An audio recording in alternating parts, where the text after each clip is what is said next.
lắng nghe chính mình, lắng nghe người khác, lắng nghe những cái xung quanh của em.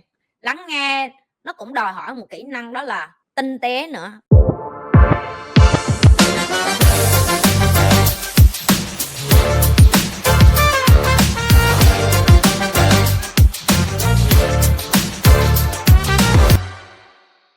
Làm sao để học cách lắng nghe người khác hả chị? Lần trước có người hỏi là "Chị làm sao để đặt câu hỏi?" Giờ có người hỏi là làm sao để lắng nghe. Một trong những cái kỹ năng chị nghĩ là tất cả tụi em phải học đó là kỹ năng lắng nghe. Lắng nghe chính mình, lắng nghe người khác, lắng nghe những cái xung quanh của em, những người xung quanh của em, lắng nghe xã hội, lắng nghe nhu cầu của cái nơi mà em đang ở, cái thế giới mà em đang sống, cái cộng đồng mà môi trường mà xung quanh em. Lắng nghe cái nhu cầu phát triển của em, lắng nghe khi nào là đủ, khi nào là dư, khi nào là thiếu, khi nào là cần. Lắng nghe nó cũng đòi hỏi một kỹ năng đó là tinh tế nữa. Chị nói ví dụ chị sẽ cho một cái ví dụ đơn giản trước. Ví dụ em đang ngồi nói chuyện với ba mẹ em chẳng hạn, hoặc là em đang nói chuyện với bạn bè em đang nói chuyện với người yêu em, vợ chồng em, sếp của em, bạn đồng nghiệp của em đang nói chuyện với bất cứ ai đó mà em gọi là thân thuộc. Lần cuối em hỏi ngược lại họ để confirm tức là chắc chắn lại cái ý của họ là vậy. Ví dụ như họ đang kể cho em A, đó kể Anh kể cho em nghe tuần trước á hả, anh đi bơi xong anh gặp cái con bé đó, nó mặc đồ bơi, bộ đồ bơi màu đỏ đẹp lắm. Trời ơi, anh chưa bao giờ thấy cái bộ đồ bơi nào đẹp, anh định mua về cho vợ anh mà anh ngại, anh không dám tới hỏi nó. cái xong mình ngồi mình lắng nghe, đúng không? Mình thường á, cái tâm lý của người bình thường họ sẽ vui vậy đúng không? Anh có chụp hình không cho em coi thôi, em cũng mê đồ bơi lắm. Nhưng mà nếu như thực sự em là một người biết lắng nghe á, em sẽ không có nhảy vô hoặc là luyên thuyên một cái chuyện mình cũng thích cái người ta đang kể, mà mình sẽ hỏi lại là cho em hỏi, cho anh chắc chắn lại, ý anh là anh khen cái bộ đồ bơi đó đẹp hay anh khen cái chị đó, cái người chị đẹp, rồi anh muốn đi tìm cái bộ đồ bơi đó là bởi vì anh muốn mua cho vợ anh, hay là anh tưởng tượng vợ anh ở trong cái bộ đồ bơi đó? Có khi em sẽ bị ngạc nhiên là cái cách người ta trả lời, người ta chắc chắn lại với em một lần nữa cái cách họ kể chuyện để em hiểu được là cái anh này anh thật sự anh quan tâm tới vợ ảnh yêu vợ ảnh muốn mua đồ bơi tặng vợ ảnh, chứ không phải ảnh nhìn cô gái đó bởi vì họ nóng bỏng. Hiểu ý chị hông? Một trong những cái nguyên tắc rất nguy hiểm khi lắng nghe người khác mà em không thực sự lắng nghe, đó là khi em nghe người ta nói một cái chuyện gì đó, em gắn cái sự hiểu biết của em vô, em gắn cái sự tưởng tượng của em vô, em gắn cái trí tưởng tượng của em vô, rồi em gắn cái câu chuyện của em vô và em ngộ nhận là người ta cũng nghĩ như mình. Thậm chí với ba mẹ mình, ví dụ như ba mẹ nói: "Sao mày làm biếng á, mày không có dọn nhà, lau bếp rồi chùi nhà này nọ." Tụi em sẽ nghe cái câu này nghe đi nghe lại càm ràm đến khi em cảm thấy kỹ năng lắng nghe của em, chị Nhi, kỹ năng lắng nghe của em đỉnh lắm rồi, em nghe là em biết ba má em đang càm ràm em tại em làm biếng.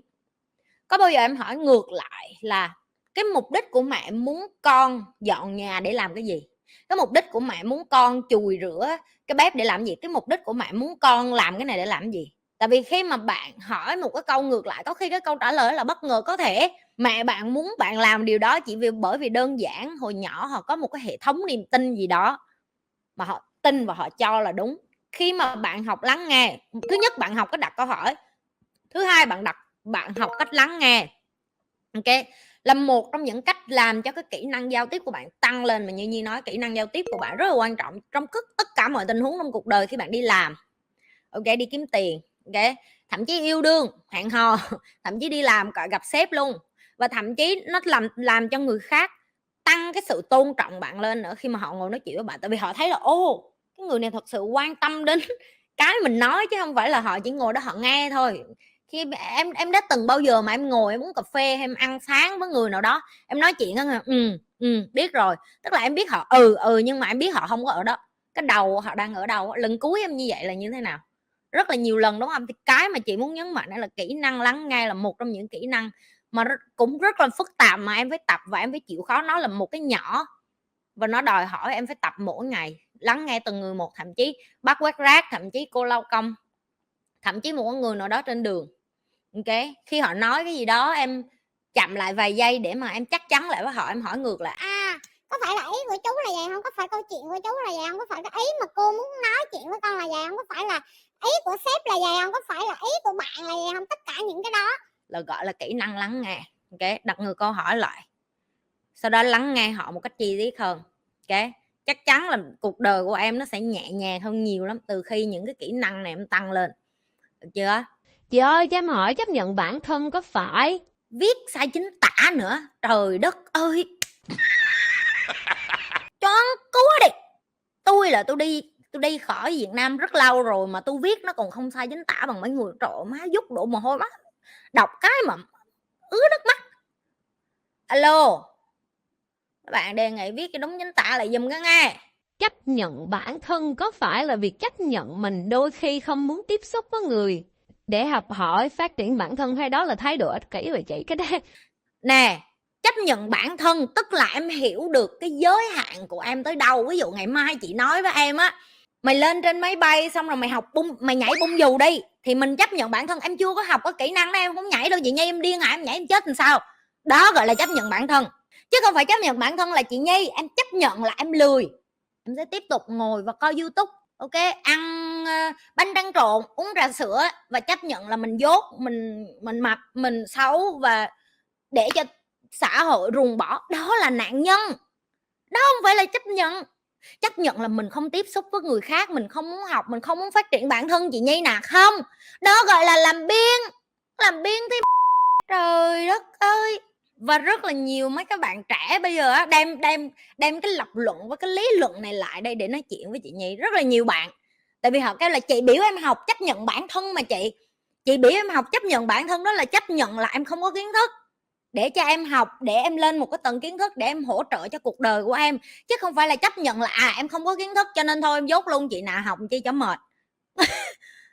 Trời ơi, cái chi đó hề, cái chi ha đó hề. Tụi bay đừng có chơi chữ với chị Nhi, tụi bay chơi không có lại đâu ha. Thứ nhất là tụi bay chơi chữ không lại chị Nhi nè, ok. Thứ hai là tụi em mà bỏ, giống như là tụi em bỏ cái ý nghĩa, cái lập luận. Tại vì tụi em rất khôn, hiểu không? Não của mình là khôn mà, khi não của em khôn á, nó sẽ tìm mọi cách để nó trả đũa lại với cái kiến thức mới, tại vì nó muốn lười, hiểu chưa? Nhưng mà chị nói với em, không có một ai trên đời này á, chị khẳng định luôn, thành công mà không phải đi qua gian khổ, không phải đi qua kỷ luật, không phải đi qua một cái chị gọi là lập trình, hay là còn gọi là nghiêm khắc với bản thân á.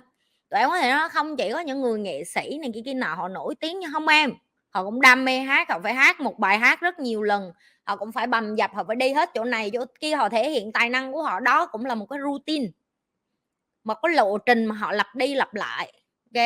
Và em cũng vậy, như chị nói, đồng hồ ai cũng như nhau mà. Tụi em không học bây giờ thì tụi em trả giá sau này vậy thôi. Học ở đây không phải chỉ học sách vở trên trường, học ở đây không phải chỉ đi học đại học không đâu, ok. Học ở đây còn là học nhiều thứ trong cuộc đời này mà em phải học lắm.